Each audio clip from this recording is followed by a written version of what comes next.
इन्होंने कहा कि जज को इंडिपेंडेंट रहना चाहिए और गलत करे अगर कार्यपालिका विधायिका तो उसका इंटरप्रिटेशन और उसके गलतियों को सुधारने का पावर होना चाहिए और ये होना चाहिए। लेकिन ये कहीं वर्ग के लोग करेंगे ये काम, ये नहीं होना चाहिए।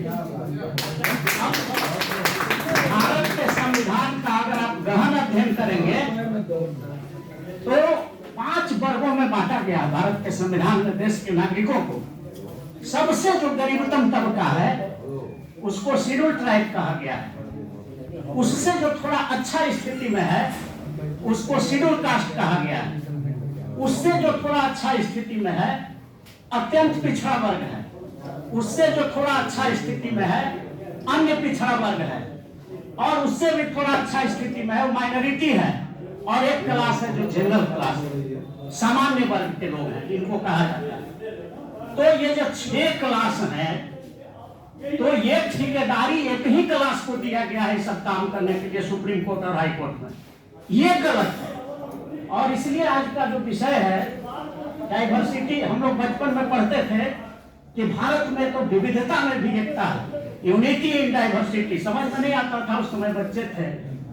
लेकिन अब जब सुप्रीम कोर्ट और हाई कोर्ट को देखते हैं और जिस करिया मुंडा समिति रिपोर्ट का सर ने जिक्र किया, उस करिया मुंडा समिति का रिपोर्ट मेरे पास है, उसका किताब है। 30 सांसदों का कमेटी था वो, जिसमें 15 राज्यसभा के थे और 15 लोकसभा के थे, और उसके चेयरमैन करिया मुंडा थे जो झारखंड के सांसद थे। उन्होंने भारत के सारे हाई कोर्ट सुप्रीम कोर्ट में सर्वे किया, जा करके पूछा कितना जज किस वर्ग के हैं, और उस करिया मुंडा समिति के रिपोर्ट जो सबमिट हुआ उसका कॉपी है, हम देंगे लोगों को, अपने मित्रों को, समय आएगा तो हम दे देंगे, पूरा रिपोर्ट है। उसमें उन्होंने रिकमेंड किया कि 97% जज भारत के सुप्रीम कोर्ट हाई कोर्ट में एक ही वर्ग के हैं और वो सामान्य वर्ग है। Schedule caste negligible, schedule tribe negligible, most backward negligible, OBC negligible, minority negligible. कहाँ है डाइवर्सिटी, कहाँ एकता? और इसके बाद भी हम उसको अगर जस्टिफाई कर रहे हैं तो ये हमारा जमीर पिट गया, ऐसा लगता है। कॉलेजियम कभी जस्टिफाइड नहीं होगा, और कॉलेजियम में नहीं, ये जो बीजेपी आरएसएस वाला कर रहे हैं वो भी जस्टिफाइड नहीं है, वो भी अपने लोग को घुसाना चाहते हैं। होना क्या चाहिए कि संविधान के 312 जो आर्टिकल है उसके सब क्लाउज 2 में 3 तरह का सेवा का जिक्र किया गया है। एक आईएएस है, एक आईपीएस है, एक आईएफएस है और एक आईजेएस भी है, इंडियन जुडिशियल सर्विस भी है। 4 तरह की सेवाएं हैं।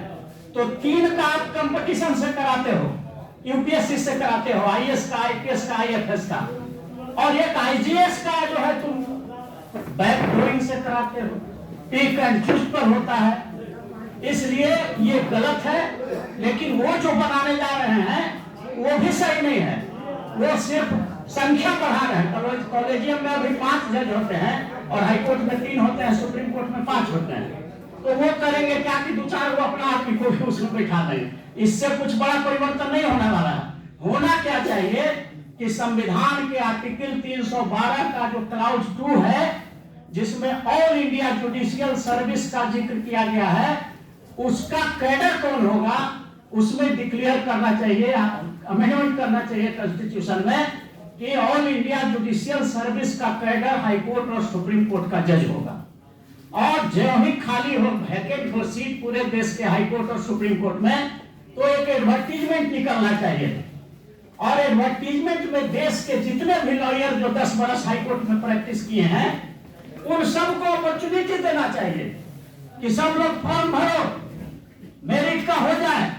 अगर मेरिट के ठेकेदार आप हैं, मेरिट हानि हो जाएगा अगर एसटी, एसटी, ओबीसी, माइनॉरिटी समाज के लोगों को आने से अगर मेरिट का ह्रास हो जाएगा जुडिशरी में, और आप अगर मेरिट के ठेकेदार हैं तो फिर एक कंपटीशन करा लो। देखते हैं जो व्यक्ति जो schedule caste, schedule tribe, most backward, minority 8 घंटा तक धूप में, जाड़ा में, बरसात में हर जोत सकता है, तो एसी में बैठ के पढ़ाई भी बढ़िया करता है। आज अगर ओपन कंपटीशन हो जाए सुप्रीम कोर्ट, हाई कोर्ट के जजेस की बहाली के लिए, ये एक भी लोग नहीं आएंगे जो आज बैठे हुए हैं। और इसलिए डर है, इसलिए कॉलेजियम को हम जस्टिफाई नहीं कर रहे हैं, लेकिन बीजेपी का जो स्टैंड है वो भी जस्टिफाइड नहीं है। All India judicial service commission बनना चाहिए और उसमें ओपन जब 10-20 सीट हो खाली तो वैकेंसी निकले, देश के सारे लॉयर बैठे, कंपटीशन हो, पीटी हो, मेन हो, इंटरव्यू हो, और जो सेलेक्ट होकर क्लीम आए उसको हाई कोर्ट, सुप्रीम कोर्ट पर बैठाया जाए। अभी क्या है, मेरिटोरियस लोग तो है, 5 करोड़ मामला पेंडिंग है भारत में, ऐसे मेरिटोरियस लोग बैठे हुए हैं भारत के सुप्रीम कोर्ट और हाई कोर्ट में।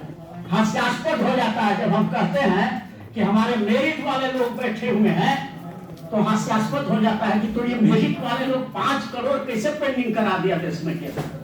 तो ये सब बातें हैं। और जहां तक हमारे कर्पूरी ठाकुर साहब के साथ थोड़ा सा बचपन में हम लोग भी उठा में जगदेव बाबू के साथी थे, जाते थे तो इनका जीप में एक बार जाने का हमको मौका मिल गया था, छोटा बच्चा में, तो भुंजा रखते थे और कर्पूरी ठाकुर भुंजा रखते थे डिब्बा में, जीप में, और सब कोई बच्चा आ जाता था तो उसको एक एक मुट्ठी निकाल के हम लोग भी उसमें से लिए। तो ये ऐसे महान व्यक्ति थे जो कहते थे कि मेरिट पैदा नहीं होता है, मेरिट यही बनाया जाता है। और आपको उदाहरण बता करके, अगर बातें अच्छी लग रही है तो 2 मिनट समय लें। तो मेरिट का बात जहां तक होती है, तो इस देश का महाभारत किसने लिखा? वेद व्यास, मल्लाह थे। इस देश का रामायण किसने लिखा? वाल्मीकि, डोम समाज के थे। इस देश का गीता किसका लिखा हुआ? इसका जवान वो बात है श्री कृष्ण का, यादव समाज के थे। इस देश का संविधान किसने लिखा? डॉक्टर अंबेडकर, शेड्यूल कास्ट के थे। भारत को विश्व गुरु किसने बनाया? गौतम बुद्ध, शाक्य वंश में पैदा हुए थे, कुशवाहा समाज का ब्रांच है। इस देश को आजादी किसने दिलाया? महात्मा गांधी, बनिया का बेटा था। 532 रियासतों को एक किसने किया? सरदार वल्लभ भाई पटेल, कुर्मी का बेटा था। तो इतने मेरिटोरियस लोग थे हमारे, और हम जब आगे बढ़े हैं आज कहते हैं कि मेरिट नहीं है। उनका भी मेरिट हम लोगों ने देखा। जब देश को आजाद करा दिया गांधी ने, अंबेडकर ने संविधान लिख दिया, 532 रियासतों को एक कर दिया सरदार पटेल ने, तो एक आदमी कमर से रिवॉल्वर निकाला, गांधी को गोली मार दिया। कौन मारा है आप समझ जाइए। और एक आदमी भारत के प्रधानमंत्री बनते, दूसरा राष्ट्रपति बनते। ये देश का इतिहास है उनका भी। तो हम लोगों का इतिहास है, चमकदार इतिहास है। हम ही मेरिट वाले थे, ये लोग मेरिट वाले नहीं थे। लेकिन आज कहते हैं कि आप ही मेरिट वाले नहीं हैं। इसलिए एक कहावत कहते हुए अपनी बात समाप्त करता हूं कि वक्त गुलशन को पढ़ा था तो लहू से सींचा हमने।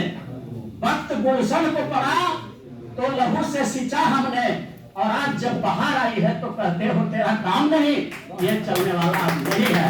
इसलिए हम तमाम SC, ST, OBC माइनॉरिटी समाज के लोगों से कहना चाहते हैं, यहाँ जो डाइवर्सिटी है सुप्रीम कोर्ट और हाई कोर्ट में, इसको खत्म करने के लिए आपको तैयार रहना होगा।